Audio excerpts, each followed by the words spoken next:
Yes, yes. Welcome to the Unofficial Postgame show. I'm your host, Tim McKernan. We are in the back of an Uber on our way back home. There's Anna Marie on board with participating. Perhaps might need you to, because I'm going off multiple phones here. I see it now. I see it on the TMA fan page, and then I guess I can open Restream's chat and then see everybody's comments on Twitter, on YouTube, and also on the other Facebook page. Follow the Tim McKernan Show on Twitter, on the Inside STL channel on YouTube, and then also, if you could set your notifications, because we'll be live for as long as this thing is going to go. Similarly to 2000 and 2002, the Cardinals lose both games at home to start the NLCS.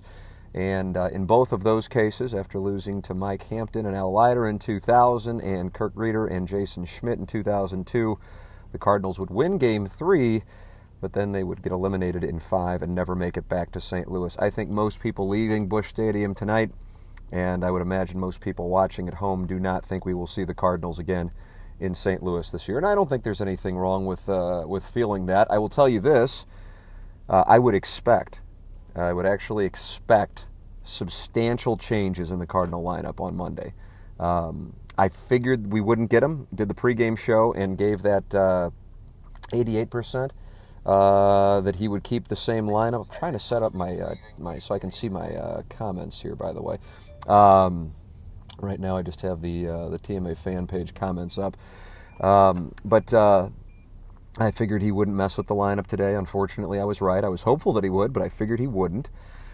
And then you have a game like today, and I would expect that you will see changes. What was the best at bat of the game for the Cardinals at the very least? It was Jose Martinez. It's time. It's just time. It's time to make some changes. You can't, as I said before the game, Tony La Russa managed in 96, 2000, 2001, 2002, 2004, 2005, being very loyal to the group of guys who got them there. And then in 2006, after they kind of flopped around against Tom Glavine in Game 1 of the NLCS, he made the change and benched Scott Rowland and put Scott Spiezio in. And Scott Spiezio was the difference maker in Game 2, and the rest is history. You have to do that. I'd like to think you will see that happen. I gave probabilities before the game that we would see a similar lineup in Game 2. Happened to be right on that at 88%. I will put it at 95% certainty that you will see somebody who was on the bench today in the lineup, at least one, for the game against Strasburg on Monday night. I mean, at this point, listen, no one has ever come back from losing the first 2 games at home in the NLCS.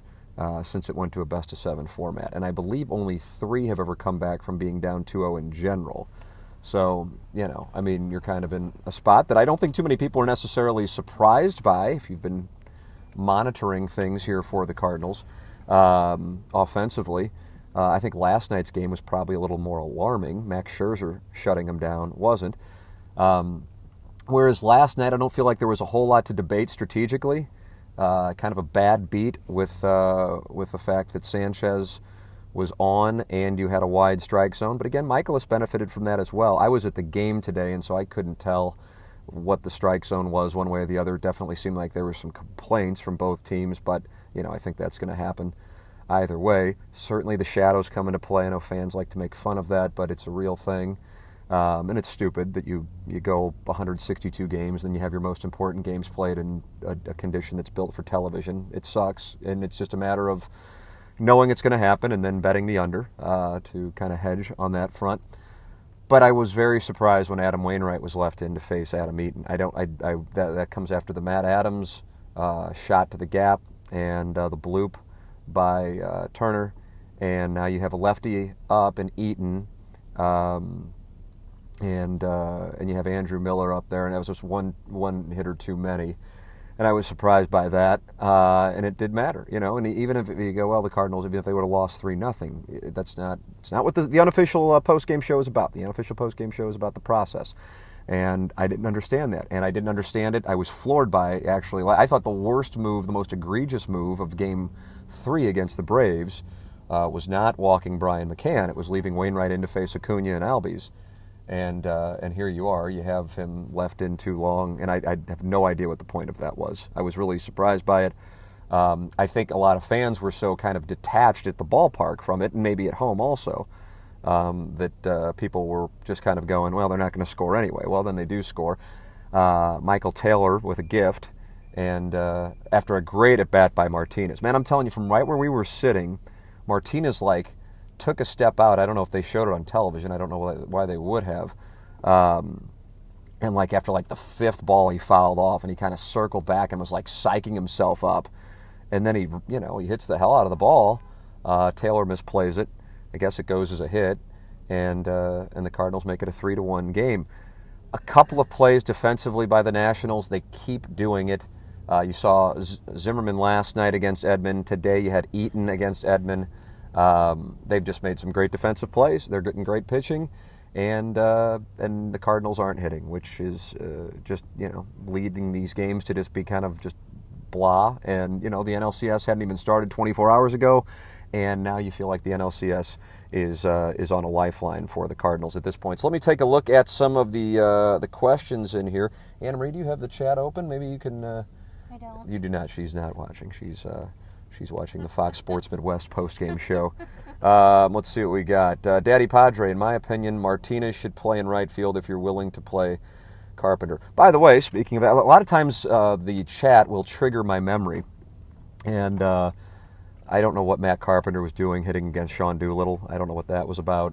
I don't know. Like I said, I'm confused by some things. I don't know. I don't know what to say about it outside of what has Matt Carpenter shown you to make you go, yeah, let me have him lead off an inning with a lefty reliever up there. But that's what they chose to do. Let's see what else we have going on here in the chat, because I know people are fired up. Jose Martinez has to start with Flaherty pitching. It makes too much sense. I would expect it to start on Monday. That's the one. I wouldn't necessarily stop there. Now, I know DeYoung got a hit in the eighth. I don't know if that changes things. The issue I do at shortstop. That's really kind of the core issue. There isn't an obvious answer to go with at shortstop. It might say Munoz, but Munoz is kind of those guys who's like a hybrid. He plays everywhere, and I don't know if they would necessarily do. I liked the suggestion made last the Unofficial postgame chat. Lawrence Michael, who brought up the Young in his current situation where he's swinging at balls out of the zone, and hitting eighth is an especially large liability because the opposing pitchers us balls out of the zone that he's swinging at, and their thought process is, well, if he doesn't swing at it, that's fine because the pitcher's up. So it would be so incredibly good, but I'd love to see them move DeYoung up in the order. I know it sounds insane, but if you'd like to see them do that. I know DeYoung and Fowler are certainly going to get the bulk of the criticism. Carpenter would be right there as well. But considering you have those circumstances, I wouldn't mind them moving, because my point is it's not like a guy that's not hitting. I'd like to see him move DeYoung up. Let me see in the chat. Daddy Padre, same lineup with Edman at third and Martinez in right. However, will Schilt be all worried with the big center field and bad defensive? Like I said, I kind of like the fact that you've lost the first two games at home should liberate, you go, okay, we're in a really bad way here. We have to do something. I don't know. Edmonds always told me that Russa nearly had Markey on his hands after he rolling in the 2006, because I remember saying, not realizing, and I said, one of you guys bench rolling. He goes, oh, you like that, did you? I said, yeah. He goes, I go, what? And he goes, yeah, guys were really pissed off. Obviously, Rowland was, but other guys were. Now, that's Scott Rowland. That's a guy who, if he stays healthy, he's in the Hall of Fame. Here we're talking about take your pick of Dexter Fowler, Matt Carpenter, Paul DeYoung. I don't believe we're going to be seeing any trips to Cooperstown out of that group. Listen, I mean, like I said, if I could bet it even more, I would. 95+% certainty the lineup will change and the personnel will change for Monday night. And it's kind of, hey, we're taking a chance here because there's a chance that this thing might be over in 4. and we're going to go balls to the wall with it, and you kind of got nothing to lose. Because at this point, realistically, what you're up against. You're up against Strasburg, Corbin, I guess Sanchez, and Scherzer, Strasburg. I mean, that's you have to win 4 of 5. I mean, I don't know. I mean, listen, walking out of Busch Stadium in 2000, granted we're talking 19 years ago, and then 2002, 17 years ago, I had a hell of a lot different feeling. And by that, I thought the Cardinals were the better team than the Mets, and I thought the Cardinals were the better team than the Giants. In this case, I just don't. I don't know if the Cardinals are the better team against the Braves. So from my standpoint, I keep using the term free roll. I'm thrilled that they got as far as they did because I just don't necessarily think it's a great postseason Cardinal team when you compare it to teams like from 2000, 2001, 2, 4, 5, 6, 9, 11, 12, 13, 14, 15. It just isn't. It isn't one of the great ones. Is there a light that I can turn on that would not distract you, or is that going to be a problem? No. Okay. Look at that. Look at that ambient light. Okay. All right. Let me take a look at the chat. No, it's fine. That helped. That helped. That's great. Let's see what else we got here. All right. I guess I got to open up the Restream chat so I can get some people interacting on Twitter and on YouTube. Let's see. Mo sat on his hands. This is from Mike Westerheide. Is it Westerheide or Westerheide? He's the problem. He's lucky the Cubs tanked in the last month of the season. So we're on the Mozeliak thing right now. I mean, okay, offensively, listen, I host a show and podcast, and I don't recall there being a whole lot of complaints about not making an acquisition for offense at the deadline. There were complaints about not making a starter at the deadline. But Mike, maybe you were somebody who was complaining about a lack of offense at the deadline and wanted to see him make a move for, I don't know, an outfielder or infielder. But I can tell you that the vast majority of people were pissed, but pissed that they didn't make a move for a starting pitcher. And I would be in that category. I was really surprised by that. Let me see. I'm going to open up the Restream chat and see how this whole thing is looking. All right, let's see what we got going on. Because we're on Twitter, we're on YouTube on the Inside STL channel, and we are on 2 different channels on Facebook. So come on in. The water is warm. Let's see what we got going on here. All right. The Restream chat's not working. Any other things that stood out to from the game for those of you watching? I mean, unfortunately, Mizzou down 7-3 to Ole Miss. Yeah, that'd be about right. You get Georgia to lose, and then you lose to Ole Miss. Still have no idea if Missouri's any good. This would be the perfect Mizzou Kansas City troll day. You have Georgia lose. Missouri can get into the top 25 and the Cardinals lose. This is what they live for over there, is for a day like today. So, and I know that sounds weird, but I'm just telling you, somebody went to school there, and they'll look at Tiger Board if that's to happen. They'll be pleasuring themselves left and right about it. Let me see. I mean, if they are going to lose, I'm glad it's in this fashion because it underscores the need to improve this offense vastly. That's a good point, Tony Killebrew. Good point. Yeah. I mean, just on the off chance that the result of getting past the Braves would put them in the spot where, if anything, I'll tell you this, and maybe I'm off the mark on it, I feel like there's a lot of friendly conversation going on between Goldschmidt and Rendon. Maybe it's some recruiting going on. I don't know, man. To me, that's the play. I don't know what the Nationals would do if they are. I don't know how likely it is for the Nationals to win the World Series. It certainly looks like they're going to go to the World Series. And I don't know if that changes things on their front. They certainly have a lot of money invested in pitching, and they're getting their money's worth so far. But to me, God, the Rendon in the lineup changes the game a hell of a lot. What would you rather have, Rendon or Ozuna? I'm 100% on Rendon. Let's see. Boy, there are a lot of people watching. That's good. What else do we got here? These 2 games have been very reminiscent of Tino Martinez in 2002. Couldn't agree more on Doolittle Carpenter at bat. Very confusing. That's from Kyle Burt Colbert. Or Colbert. Yeah. And I'm like, what's going on? Why would you have Matt Carpenter against Doolittle? It's not like you've been tapping into the bench. What are you doing there? I don't know. I mean, I don't know. I'll go home and I'll watch the official post-game show and see what they have to say. Honestly, I'm just so kind of blah by both of these games. I don't really want to dig into them, but I guess it's it's something that I will do just to see where they are, because there were some things I'd be anxious to hear what Schilt's explanation is for leaving Wainwright in, and the explanation for Carpenter against Doolittle. Knew Tommy Edman was going to hit the ball hard, didn't know Paul DeJong was going to hit the ball hard, and that's a shame. And then Jose Martinez was going to hit the ball hard. Notice how different things were, number one, when Scherzer was out of the game, and number two, when the shadows went away. And what you got to watch for is the shadows in the batter's eye. It's not just on the infield. That's irrelevant. It's the batter's eye. And once that happened, they started barreling balls. But, of course, Max Scherzer is the biggest factor of that whole thing.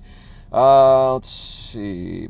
How many times were we first pitch swinging, especially Dex, after the Martinez at bat? Agree with that 100%. That drove me up the wall.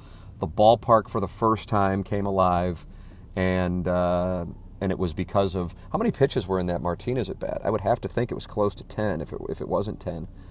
And then Fowler comes up, and you're gifted a run by Taylor misplaying the ball. The biggest surprise of the day, by the way, Michael Taylor hitting a home run. Holy crap! I couldn't believe that. I saw Taylor leading off. What was it, the third inning? And I'm like, oh, good. You got Taylor and you got Scherzer. Should be 2 sure outs. And then you break up Turner and Eaton, and you start off the 4th inning. And I'm like, because Michael Taylor, I mean, my God, Michael Taylor, when he hit the ball, and I'm watching, I'm like, is this gonna get out off Michael Taylor's bat? I mean, what was there, like a 40-mile-an-hour gust? And I'm like, you gotta be kidding me. Not only because it was Michael Taylor, but I'm like, one run might be enough to win Game 2 of the NLCS. So that was shocking and sweet.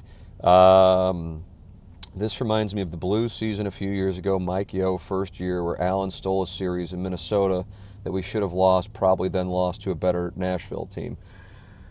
I don't know, to draw a parallel on that, because really the Cardinals were in position to win 4 of the 5 games against Atlanta, so I can't really revise the history on that, but don't get me wrong, the Braves were in position to win 4 or 5 games against the Cardinals, so it cuts both ways.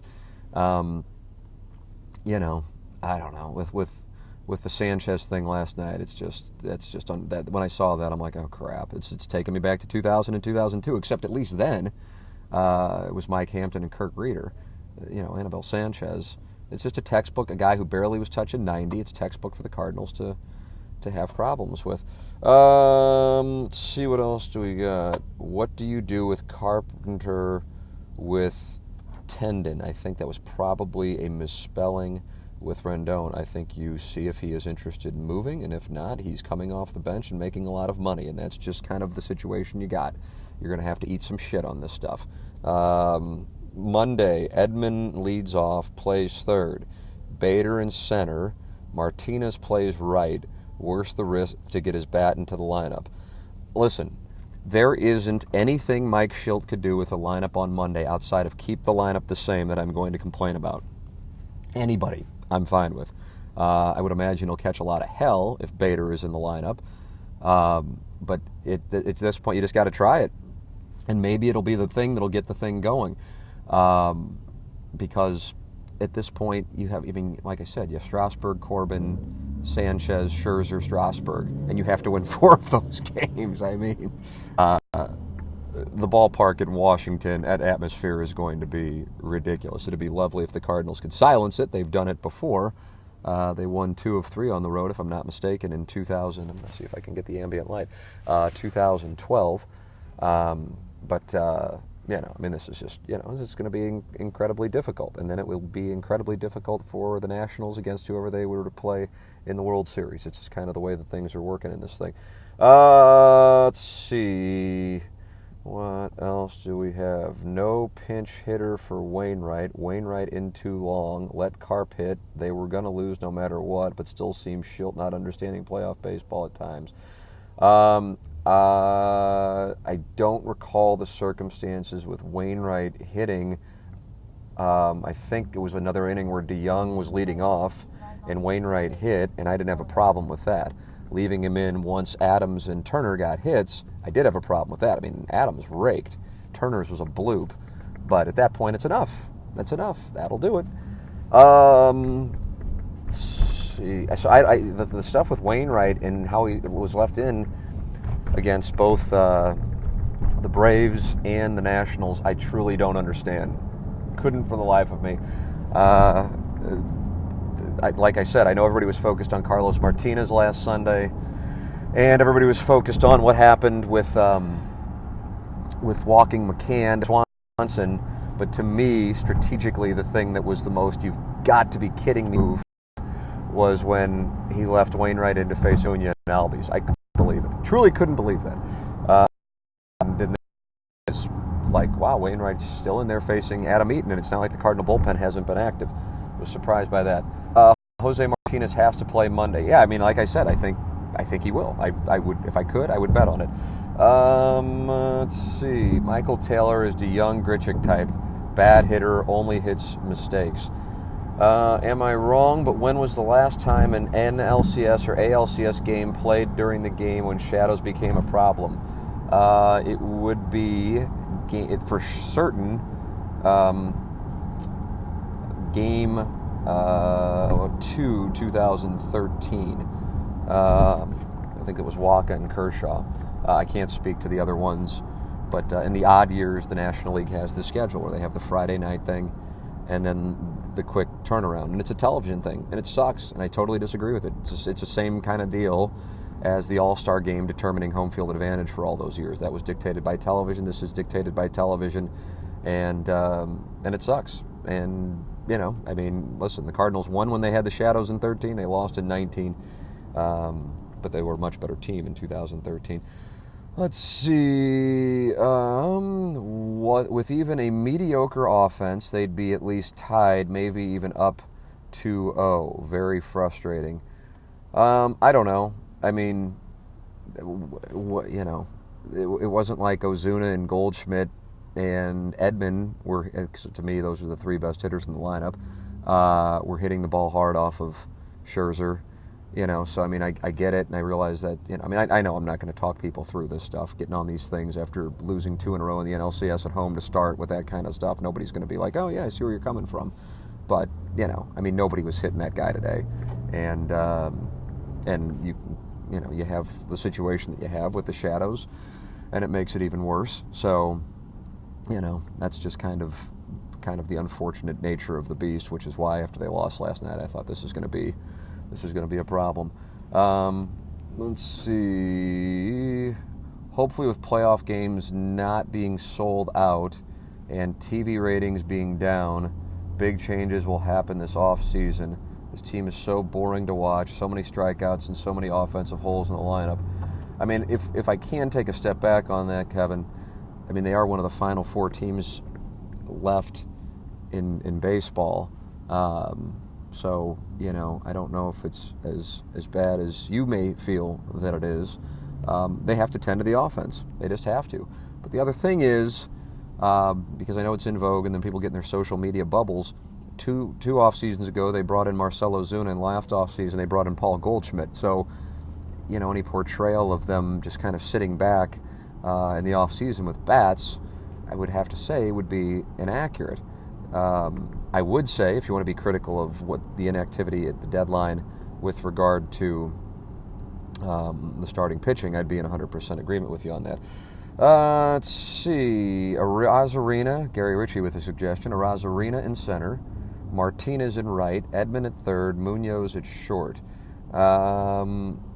Listen, like I said, there's damn near nothing that they could do that I would be against outside of keeping things the same on Monday, and I'll bet the bankroll that they will make changes. I just am curious to see how aggressive the changes are. I would guess, if I had to guess what it will be, Martinez in right, Edman at third. That's where I would say the changes will be. And then they'll use Carpenter coming off the bench. That would be my play. Maybe best case scenario, win a fun playoff series, and front office cannot deny they still have to improve offense. Well, again, I don't think anybody's going to be denying it. And I would imagine that they will be looking at third base. So Rendon, from my standpoint, is the one who makes all of the sense in the world for them to go after. So you're in this weird spot watching this guy possibly lead this franchise to its first pennant, and then turning around and seeing if you can bring him on board, you know, a month and a half later. Let's see. When you score one run in 2 games, everything gets hyperanalyzed, but found it interesting Goldie wasn't hugging the line more on that Eaton double. Yeah, I was surprised by that. I thought that was a ground ball that was going to be fielded, and so when I saw it going down the line, I thought, oh, well, that's the end of the game, number one. And then I was like, I'm surprised that got down there. Fell asleep a few times during the game. So boring. Yeah, I was there, and I was reading articles, actually. What was I reading about? Oh, I was reading about the loop trolley. I was reading in the Business Journal during the game. That's where I was. Because I'm like, there's not really a college football game. It seems like it's all that interesting. I saw Roll Tide was down initially. Then they pulled away. So, I don't know. How's the Missouri game going? I guess I'll watch that. I'll watch Notre Dame USC. Guess Notre Dame's out now that Georgia's got a loss. As far as the national championship picture goes, about halfway through, I decided to just enjoy Wainwright. Really beautiful to watch. A damn shame he was left in to allow more. I will always remember these 2 starts. Well, I don't think he's passing away, and I think you'll see him again next year. And I agree. I mean, the offense just isn't that good. That's why I'm just not like all that tilted about this. And I'm not saying other people shouldn't be. I'm just saying I went into this thing and kind of felt like I had an idea of who they were. If anything, I would say my bad read was how I look at the Nationals and I go, they're not that great offensively either. If Turner and Eaton aren't hitting, and neither one of them been like hitting, but they both have had some big hits, then you're sitting there going, okay, now you have Rendon and Soto and Kendrick, and then it's like, then it just drops off. So let me put it this way. I don't view the Nationals as unbeatable. The issue is I don't know what the chances are that the Cardinal offense is all of a sudden going to start hitting in 4 of the last 5 games against the caliber of starting pitching they're going to face. That's the issue. But I'll say this. I'm not ruling it out. I realize, I mean, I understand everybody, I would imagine the vast majority of people are, but I'm actually not ruling it out just because you do have Flaherty starting 2 games, and the Cardinals have had, I mean, what? How would you grade 6 of the 7 starts so far in the postseason? A's? I mean, Michaelis in Game 1, B+ or A. I'm talking about against the Braves, and also last night, B+ or A. Flaherty starts, at the very least, a B in Game 2, if not B+, and obviously an A in Game 5. Hudson would be, I don't know, B- or B in Game 4, and you have Wainwright with 2 A's. And yet they're, 3 and 4 in the postseason at this point. But that's because of the offense, and that's who the offense is. This isn't alarming. If anything, it was alarming that they kind of got going in the core of the offense against the Braves. That was a surprise. But now they've kind of gone back to who they are, and it sucks, but at the same time, it isn't that surprising. Like I said, the one thing I'm holding on to is you have Flaherty up next, and you can make this thing 2-1. I think it's a necessary situation that may be a spark that they're inevitably going to have a drastically different lineup, I think anyway, on Monday. At the very Martinez in right and Edman at third, and maybe more. I think there's a chance you'll see the lineup shuffled as well. I'd love to see him move DeYoung up, not because I think he's going to get ridiculously hot per se, but just because it'll force the Nationals to actually have to pitch to him if he actually has somebody not a pitcher hitting behind him. And the Cardinals are kind of okay, fuck it, here we are. We're down 2-0. Nobody's expecting us to win, so maybe this is when they get it going. And you do have Flaherty starting 2 of the last 5. You have Wainwright, you have Michaelis. Who knows, maybe Hudson get going. I don't look at that Nationals lineup and go, oh my God, how are they going to navigate it? Now, if this were the situation and they were playing the Yankees or the Astros, I'd be like, yeah, this turn out the lights, just try not to embarrass yourselves. Different ball game here with this operation. Let me see what else we got going on here.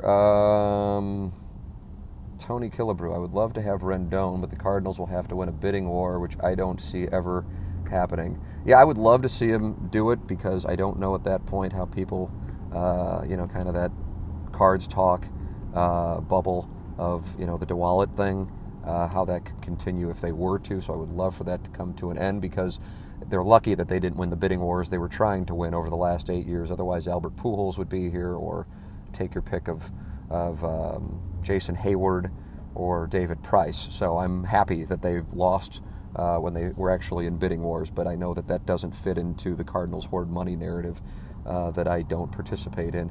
Let's see what else. Tigers down 7-3, not looking spectacular. Yeah, I'm looking forward to watching it. Wong said postgame, if they can get the series back to Busch, watch out. Yeah, I mean, that's got to be the goal. It's not like the atmosphere was anything overwhelming, but you can't blame the fans for that. They didn't really have a whole lot to cheer about. Ole Miss controlling the line of scrimmage. All right, well, it's going to be a big day here. Well, maybe the Blues can beat Le Habitant. My hand must be blocking the camera, so I'm going to have to go here. I have moved to the left hand. From the TV view, Neil Allen, Craig Paquette, fan page moderator, the Cardinals batters were clueless out there. From a live view, were the shadows playing any type of role in it? Yeah, they were. I mean, this is the deal. This is why this drives me up the wall. But it's like one of those things that like guys who don't like me like to make fun of every postseason when we talk about the shadows. And listen, if it didn't come from Lance Berkman and Jim Edmonds, it wouldn't even cross my mind. But since these are guys who actually played in it, and they say, yeah, it just sucks. But you know, the other team's dealing with it too. You just know it's coming. And then hopefully you get into a spot where you're close late in the game and you can see the ball, and then you try to make a comeback. Or you're the one benefiting from the shadows because your starter is capitalizing on it, and you're winning 1-0 or 2-1 or something like that, because the chances of a game with a high-scoring game in those conditions are very low. And it sucks that you play all year and then you play in that shit, but that's the deal. There's nothing you can do about it, just like it sucks you play all year, and the Cardinals have home field advantage in 2004 based on best record, but because the American League won the All-Star game, the Red Sox get games 1 and 2. It's television, that's the dollars, and of course they're being passed along so kindly to the fans, except it's owners hoarding money and contracts, breaking records. Let's see what we got. Got Flaherty going Monday, could easily win that one. Boomer bust offense could boom again. Going on the road could galvanize the team a bit. Cardinals always do crazy shit, I agree. The thing that the thing I'm holding on to is certainly Flaherty. Every starter has pitched well at this point in the postseason, and I just don't look at the Nationals offense and go, oh my God, how are the Cardinals going to navigate that? If they were pitching in Houston or they were pitching at Yankee Stadium, I would feel differently. So that's why I wouldn't rule it out. I'd throw a speculative, boy, it would be lovely if they can, bet on the Cardinals to come back and win this series. Not because I think they will, but because I would imagine at this point they're like probably plus 500 or something to win the series. Let's see. Strasburg versus Flaherty is epic, no matter the circumstances. I am really trying to view all of this as just gravy, even if they reach their peak, fine. Yeah, I know, and then that's essentially where I am. And I didn't feel this way in 2014 at all, because I thought they were the better team than the Giants, and I thought that was hideously managed. And in 2013, it was really disappointing because I thought that was poorly managed. I thought the roster was constructed poorly, and you had Johnny Gomes and David Ross beat you. This is a different deal. This is an offense that's been shitty. All but 2 innings, by the way, at this point. How many innings have they played? Let me do some math on the fly here. Are we at 5 and 2? So 64 innings of baseball. And they've had game 1's 9th inning, and they've had game 5's 1st inning. And other than that, the other 62 innings, they've, for the most part, flailed around. So, minus, I guess, back-to-back home runs in game 4, 1st inning. That's been the Cardinal offense. So it's kind of like, okay, this is who they are. They've gotten better starting pitching than we would have anticipated. That's where I would say. So that's why I'm just kind of like, I'm not that pissed, This isn't, I don't even know what to compare it to. Well, 2014, actually. Because I thought the Cubs were the better team in 2015. But 2014, they were the better team. And that was really shitty. And it was really mismanaged. And this is certainly there were some moves today I didn't like, but this is the Cardinal offense. Boy, my phone is bouncing around like crazy. Let's see. What else can I say on this thing? I apologize, since I know the phone's bouncing all over the place. the saddest part is we wasted 2 great starts. Yeah, well, I mean, in both losses to the Braves, great starts were wasted. That's just kind of what it's been. I would imagine you'll get a great start on Monday. The thing is, you'll probably get a great start from Strasburg as well. Cardinals have gotten to him, though, I feel like. So I'm not ruling that out, and then you're down 2-1. Who knows? I mean, that's, Corbin ate him up last month. Ideally, they'll be prepared for that, kind of like they adjusted when you had Fultonevich in Game 5, and they made major adjustments there on that slider. That's going to have to happen just from the left side. All right, let me take a look. Anything else to talk about here? Otherwise, we're going to wrap it up and let everybody enjoy their Blues hockey and college football, Missouri, Ole Miss, whatever else watching. Florida, LSC. Just disappointing, not necessarily shocking. Nationals were minus 130 today. So, here we are, down 2-0. Unfortunately, it's kind of why I was in a weird spot wanting to see the Dodgers win, because even if they were down 2-0, you have 3 straight at home with Flaherty starting, and you're like, okay, get that one, and then, see what happens. But in this spot, down 2-0, and that ballpark will be batshit in Washington, and the Cardinal offense has to do what it has to do. This thing could just be, it could be over on Tuesday. So, like I said, I think the Cardinals are going to be aggressive for offense in the offseason anyway. And hey, you know what? The rotation will have Flaherty, Michaelis, Hudson, and I would be shocked if it doesn't have Wainwright again. And that's not a bad, but they have to be aggressive for offense. This, you're getting great starting pitching and you're losing games, and it's just an abyss.